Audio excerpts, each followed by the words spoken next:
আমি তো এই মিথ্যাবাদীর দলে সামিল হতে চাই না। আমি নিজেকে এইভাবে উন্মুক্ত আকারে মানুষের সামনে বেঈমান হিসেবে আখ্যায়িত হতে চাই না।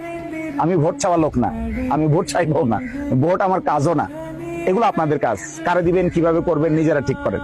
পারলে দিবেন, না পারলে না দিবেন, এটাও আপনার কাজ। গ্রামগুলোতে গিয়ে তালিকা করলে এমন কোন গ্রাম পাওয়া যায় না যেখানে 2টা 4টা 10টা সমস্যা নাই, বড় বড় সমস্যা।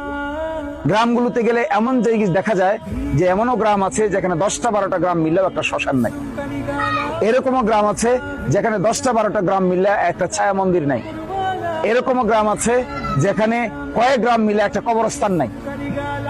এরকমও জায়গা আছে যেখানে তার ধান কাটার পরে ধানটা কেটে তার বাড়ি পর্যন্ত আনার জন্য হাওর থেকে বাড়ি পর্যন্ত রাস্তা নাই। এরকমও গ্রাম আছে যে গ্রামগুলোতে এখনো পর্যন্ত কারেন্ট নাই। বেশ কিছু গ্রাম হয়েছে নতুন গ্রাম, এক গ্রাম থেকে ভেঙে গিয়ে আরেক হাঁটি হয়েছে। 10টা 12টা ঘর আরেক জায়গায় গেছে, 15টা 20টা ঘর আরেক জায়গায় গেছে। সাউথ স্ট্রিটে এরকম জায়গা আছে, গতকালকে রাতেও অনেকে আসছে, তাদের বাড়িতে কারেন্ট নাই।